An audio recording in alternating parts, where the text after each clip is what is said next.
witness. Kung hindi ang ebidensyang ito ang tatanggapin natin, ano pang mas mabigat na ebidensyang hinihintay natin? Naghihintay ba tayo ng sex tape?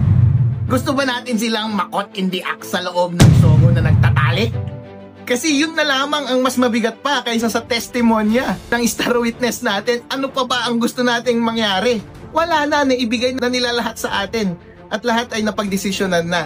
Kaya huwag na nating iiwas pa ang sarili natin sa oportunidad na nasa harap natin ngayon na gumawa tayo ng strong stand. Kasi yun po ang responsibilidad natin bilang mamamayan. Yun ang responsibilidad natin sa public, to shout what other people are only whispering.